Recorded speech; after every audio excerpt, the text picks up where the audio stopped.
안녕하세요. 오늘의 테슬라 뉴스입니다. 자, 미국 시간으로 7월 2일 테슬라는 393.45를 기록하고 있고요. 무려 7.49%의 하락을 보여주었습니다. 자, 스페이스X는 162달러를 보여주면서 2.83%로 마감했는데, 자, 오늘 테슬라가 이렇게 크게 빠진 이유를 두고 보면 좀 이해가 안 되는 측면이 있습니다. 왜냐면 테슬라는 2분기 인도량 발표를 했고, 인도량 발표는 월가의 예상을 훌쩍 뛰어넘은 발표를 했지만 주가는 정반대로 움직였기 때문입니다. 자, 심지어 테슬라는 이 하락을 예상이라도 한 듯 오늘 깜짝 신차 공개까지 하고 있는데요. 자, 오늘 이야기에서는 인도량 서프라이즈의 분석을 좀 해보려고 하며 왜 좋은 소식에도 주가가 떨어지고 있는지, 그리고 3주 뒤 실적 발표에는 또 어떤 관계가 있는지 같이 한번 확인해 보도록 하겠습니다. 자, 끝까지 함께 해주시길 바라고요. 출발할게요.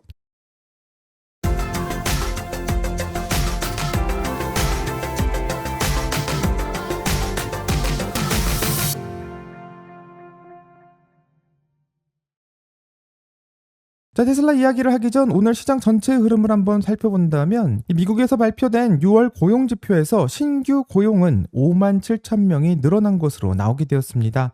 자, 이게 시장의 예상치보다 좀 낮게 나온 것인데, 이 실업률은 4.2%로 오히려 예상보다 소폭 개선되었고, 이 뜻을 한번 해석해 본다면 이 고용의 증가 속도는 좀 둔화되었지만 실업률 자체는 좀 안정적이라는 다소 엇갈리는 신호를 내고 있습니다. 자, S&P는 마이너스 0.01%로 거의 보합 상태를 보여주고 있고, 나스닥은 0.8%, 다우만 1.14%가 상승했는데요. 쉽게 말하면 기술주 중심으로의 좀 약세장이었고 전통 산업주는 강세였다는 뜻을 보여줍니다. 자, 그럼 본격적으로 이 테슬라 메인 뉴스로 들어가 보겠습니다. 자, 테슬라에서는 예상한 대로 7월 2일 2분기 생산과 인도 실적을 발표했고요. 이 테슬라의 2026년 2분기 인도량은 48만 126대로 발표하게 되었습니다. 이 생산량은 45만 1758대였는데 한마디로 2분기 만든 차보다 훨씬 더 많이 팔았다는 뜻으로 해석할 수 있고, 이게 왜 중요하냐면 이 재고를 줄였다라는 신호를 보여주고 있기 때문입니다. 정확히는 생산보다 28,368대를 더 팔게 되었는데, 지난 1분기에는 반대로 생산이 인도보다 5만 대 더 많았던 것을 한번 생각해 본다면요, 이번 분기에는 쌓여 있었던 재고 역시 정리했다라는 것을 볼 수 있습니다. 자, 그리고 48만 1206대라는 숫자는 전년 동기 대비 무려 25%나 늘어났는데, 이 월가의 애널리스트들이 예상하고 있던 컨센서스가 40만 대에서 40만 7천 대 사이였기 때문에 이 테슬라 자체적으로 내부에서 잡았던 목표 역시 40만 6천 대를 예상하고 있었고, 그러니까 월가의 예상과 이 회사의 자체 목표를 다 비교해봐도 최소 7만 대 이상 웃도는 발표를 한 것을 알 수 있습니다. 자, 이 정도 규모의 서프라이즈는 최근 몇 분기 동안 테슬라에게 없었던 수준이고, 역대 테슬라의 인도량 발표 중 네 번째로 높은 수치를 보여주고 있고요. 1위와 2위가 모두 작년 3분기와 4분기 실적에서 인도량을 달성한 것에 비해 이번에는 2분기에 달성했다라는 것은 상당히 이례적이다라는 평가도 나오고 있습니다. 자, 오늘의 테슬라 뉴스의 구독자 여러분들이 가장 궁금하실 부분은 이렇게 숫자가 좋게 나왔는데도 왜 주가가 오르지 않고 빠졌냐, 바로 이 부분이 궁금할 것 같은데, 이 테슬라의 주가는 무려 7.49%가 빠졌고 오늘 발표된 숫자만 본다면 전혀 이해가 안 되는 상황입니다. 자, 그럼 이제부터는 왜 그렇게 되었는지 한번 제대로 풀어보도록 하겠습니다. 자, 테슬라에서는 이렇게 좋은 인도량 발표를 했는데도 이 주가가 왜 떨어졌는지 그 이유를 살펴보려고 하는데, 이 결론부터 말씀드리면 전형적으로 소문에 사고 뉴스에 판다라는 주식시장의 격언이 그대로 적용된 사례라고 할 수 있습니다. 자, 이게 무슨 말이냐면 시장이 이미 나올 좋은 숫자를 예상하고 있었고 그 기대감으로 미리 주가를 끌어올려 놨다가 막상 발표가 되면 기대한 만큼 나왔으니 이제는 팔자라는 심리가 작용했다는 뜻인데요. 왜냐면 주식시장에서는 실제 결과 자체보다는 그 결과가 이미 예상됐던 것인가 아니면 새로운 정보인가가 매우 중요하게 작동하는 경우가 많고, 실제로 오늘 발표 이후 짐 먼스터는 X에 글을 올리면서 테슬라 주가가 이 정도로 좋은 인도량 숫자를 보였음에도 불구하고 주가가 빠지는 게 이해가 안 된다고 말하며, 본인이 숫자를 찾아봐도 특별히 나쁜 내용은 없었다라고 말하고 있고, 한마디로 월가에서도 지금 주가의 하락이 테슬라가 보여주는 숫자가 나쁘기 때문이 아니라는 것을 동의하고 있습니다. 테슬라는 주가가 발표되기 전 약 일주일 동안 12%가 상승한 상태였는데요. 쉽게 말하면 시장은 이미 좋은 소식이 나올 것이라는 것을 알 수 있었고 기대감이 선반영된 것을 알 수 있습니다. 자, 그럼 앞으로도 계속 이런 식으로 갈 수 있을 건지 궁금할 수 없는데 이 좋은 소식에도 주가가 안 오른다면 큰 문제일 수밖에 없기 때문입니다. 자, 이 질문에 대한 답은 꼭 그렇지는 않고요. 앞으로 계속 좋은 소식에도 테슬라의 주가가 무조건 하락하지만은 않을 수 있는데 지금처럼 발표 직전 단기간에 주가가 급하게 오른 상태였다면 결과가 좋더라도 지금처럼 단기간에 올랐다 단기간에 빠지는 일이 있을 수 있고요. 단기적으로는 이런 큰 변동성이 나타날 수는 있지만 장기적으로는 해결될 문제라고 생각합니다. 자, 그럼 오늘 인도량 숫자 자체가 정말 아무 의미가 없는 것인가 이렇게 질문할 수도 있는데 오히려 저는 정반대라고 생각합니다. 자, 오늘 숫자는 테슬라의 펀더멘털이 실제로 개선되고 있다는 것을 보여주는 증거일 수 있는데요. 자, 오늘 발표되고 있는 48만 126대라는 숫자는 앞으로 3주 뒤 나올 수 있는 테슬라의 2분기 실적에서 매출과 마진으로 다루어질 수 있는 재료이기 때문에 이 숫자의 진짜 평가는 오늘의 주가 하락이 아닌 7월 22일에 다시 이루어질 것이라 생각합니다. 자, 재미있는 것은 현재 48만 126대라는 테슬라 2분기 인도량의 숫자가 이 미국에서만 나온 숫자가 아니라는 것이고 이 숫자를 실제로 영향을 가장 많이 미친 지역은 어디인지 한번 확인해 본다면 얘기가 달라질 수 있는데요. 지금부터는 이 인도량 숫자를 지역별로 한번 확인해 보겠습니다. 자, 우선 중국을 본다면 상하이 공장에서 만들고 있는 모델 3와 모델 Y가 6월 한 달 만에 89,091대가 팔렸다고 보고되고 있는데 이 전년 동기 대비 무려 24.4%가 늘어난 것이고 이 8개월 연속 전년 대비 성장을 보여주고 있습니다. 자, 5월 실적이 39.4%가 늘어났던 것을 비하면 증가율 자체는 좀 둔화됐다라고 말할 수 있지만 현재 중국 내수 판매와 수출을 합친 숫자가 전년 대비 32.8%가 늘었고 상반기 전체로는 28.4%가 증가한 46만 7,949대를 보여주고 있기 때문에 고무적이라고 생각합니다. 또 유럽에 대한 이야기를 본다면 모닝스타의 수석 애널리스트인 세스 골드스타인은 로이터와의 인터뷰를 통해서 지금 테슬라의 핵심 동력은 유럽이라고 말하고 있는데 이 미국의 판매는 좀 부진하고 중국은 소폭의 성장에 그치고 있지만 유럽에서는 진짜 큰 폭의 회복이 나왔다라고 분석하고 있습니다. 왜 유럽에서 이런 회복이 나왔냐면 이란과 갈등 이후 현재 유가가 급등하면서 유럽 소비자들이 내연기관차 대신 전기차로 눈을 돌리기 시작했다고 말하고 있는데요. 여기에 정부의 보조금이 더해지고 또 일론 머스크의 정치적 행보에 대한 소비자의 반발이 누그러진 것도 포함되고 있다고 계산하고 있습니다. 자, 애널리스트의 표현을 빌리면 미국의 판매는 여전히 부진하긴 하지만 전체 미국 전기차 시장의 하락폭보다는 덜하다라고 말하고 있는데 한마디로 미국 전기차 시장 자체가 전반적으로 좀 위축되고 있는 상황에서 테슬라는 그 안에서 그나마 선방하고 있다는 뜻으로 풀이할 수 있습니다. 참고로 미국의 전기차 세액 공제가 종료되었기 때문에 일시적으로 부진을 겪고 있긴 하지만 그럼에도 불구하고 상당히 좋은 모습을 보여주고 있는 것은 사실입니다. 자, 그럼 48만 126대라는 숫자를 만든 진짜 동력은 미국이 아닌 유럽과 중국이었다라는 것을 확인할 수 있었는데 재미있게도 이 미국만 좀 약하다라는 이 약점을 정확히 해결할 수 있는 차가 새롭게 등장하게 되었습니다.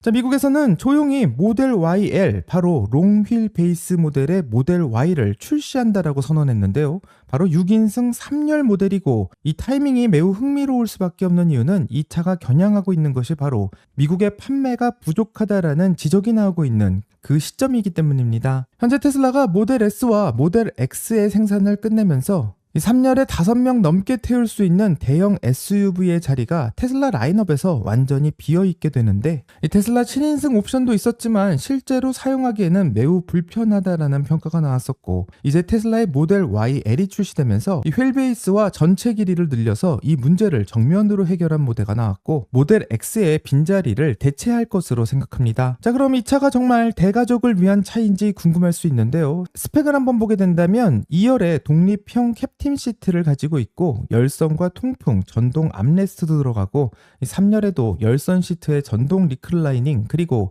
카시트 고정 장치까지 포함되어 있는데 이 좌석 배치는 6인승 구조로 되어 있고 각 좌석의 실사용성을 우선시한 설계를 만들고 있습니다. 이 자녀가 셋 이상이라면 이동이 상당히 힘들 수 있었지만 이제는 각자 독립된 좌석에서 편안하게 여행할 수 있는 테슬라의 모델 YL이 출시했다는 건 매우 반가운 소식이라 생각합니다. 현재 미국에서 등록되어 있는 가격은 61,990달러인데 3열 전기차 SUV로 경쟁을 하고 있는 기아의 EV9은 54,900달러 이 현대 아이오닉 9은 58,955달러로 이 가격만 놓고 보면 모델 YL이 이 두 경쟁 모델보다는 좀 비싸다고 할 수 있습니다. 실제로 애널리스트들은 중국에서 먼저 판매된 모델 YL의 가격을 계산해서 약 54,000달러 선으로 나오지 않겠냐 생각했는데요.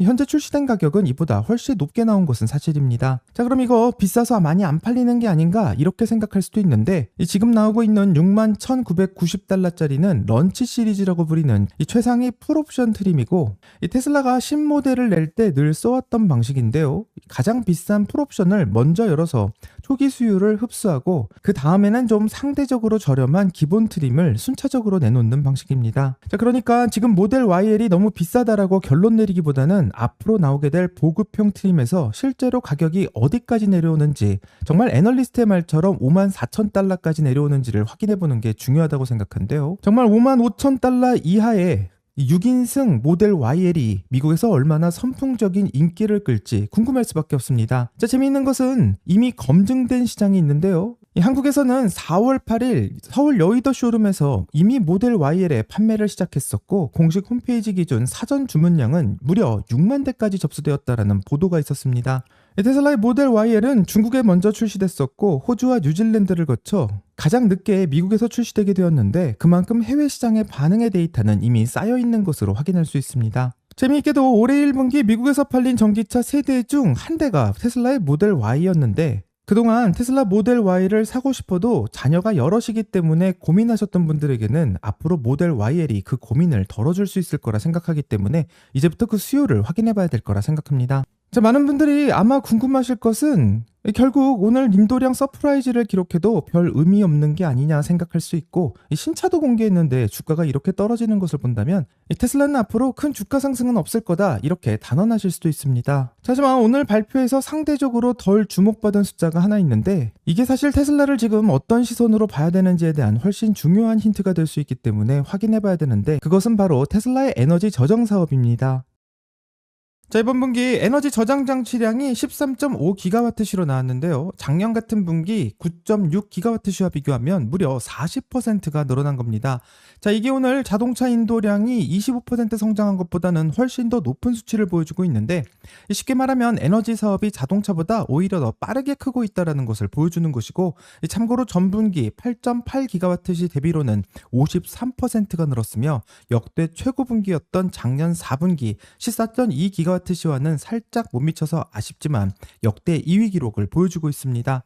자, 근데 여기서 진짜 흥미로운 지점은 에너지 사업이 이렇게 잘 크고 있는데도 테슬라는 여기에다 더 큰 자본을 쏟아붓겠다라고 말하고 있는 건데요.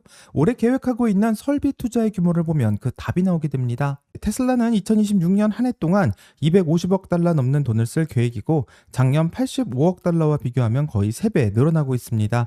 자, 비교해서 말하면 작년보다 매일 2배 넘는 돈을 하루도 안 쓰고 쓰겠다라는 규모를 말하고 있는데, 자, 이 정도 규모의 자본 재배치는 웬만한 기업이라면 몇 년에 걸쳐서 할 수 있는 결정이지만 테슬라는 이것을 한 해 한 해 밀어붙이고 있습니다. 자, 이 돈은 자동차 생산 라인의 증설이 아닌 AI 인프라와 배터리, 사이버캡의 양산, 그리고 옵티머스 로봇에 집중되어 있는데, 이 테슬라가 스스로 지금 자기 회사를 전기차 회사가 아닌 AI와 로보틱스 회사로 자본을 재배치하고 있다는 뜻으로 해석할 수 있고, 만약 250억 달러 전부 자동차 생산 확대에 들어갔다면 오늘 같은 인도량 서프라이즈에 주가는 훨씬 크게 반응할 수 있지만, 현재 시장은 이미 테슬라가 자동차 회사가 아닌 AI 회사라는 전제를 깔고 움직이고 있기 때문에 점점 자동차 소식보다는 AI와 로보틱스 산업에 주가의 방향이 더 달려있는 상황입니다. 자, 그렇기 때문에 몇 분기 팔았냐보다 AI와 로보틱스 쪽에서 뭘 증명해내고 있냐, 이게 더 중요한 상황이고요. 현재 무감독 로보택시의 개수가 80대에서 100대로 늘어나고 있는 현 상황이 훨씬 더 주목해야 될 사건이라고 생각하고, 7월 22일로 예정되어 있는 테슬라의 2분기 실적 발표에서는 시장이 진짜로 궁금하고 있는 질문, 바로 테슬라의 AI와 로보틱스에 대해서 많은 질문이 나올 것으로 예상됩니다. 자, 정리하면 오늘 테슬라의 7.49%의 하락이 테슬라의 펀더멘털이 훼손되었기 때문에 하락한 것이 아니라 이미 선반영되었던 기대치가 조정되는 과정이라고 생각하는데요. 오늘 나오고 있는 새로운 인도량과 신차의 출시, 또 조사의 종결까지 어느 것 하나 나쁜 소식이 없다는 것이 그 근거라고 들 수 있고, 오늘 하루의 주가 움직임에 포커싱을 할 게 아니라 이 3주 뒤 실적 발표에서 일론 머스크는 어떤 방향을 제시할지 가장 중요한 사건이 될 거라 생각합니다. 자, 기대했던 7월 2일 인도량 발표 이후 주가 상승을 좀 예상했었지만 조금은 아쉬운 상황으로 들어갔고요. 이제 7월 7일 과연 테슬라에서는 어떤 발표를 하게 될지 다시 한번 기대해 보겠습니다. 자, 오늘의 테슬라 뉴스의 구독자 여러분들은 이번 테슬라의 주가 하락을 어떻게 보시는지 궁금하고요. 댓글을 남겨주신다면 같이 더 이야기를 나눠보도록 하겠습니다. 여기까지가 오늘의 테슬라 뉴스고요. 오늘 영상이 도움이 되셨다면 구독과 좋아요 그리고 알림 설정 부탁드립니다. 오늘 좋은 하루 되시고요. 오늘의 테슬라 뉴스는 내일 또 새로운 소식으로 다시 찾아오겠습니다. 감사합니다.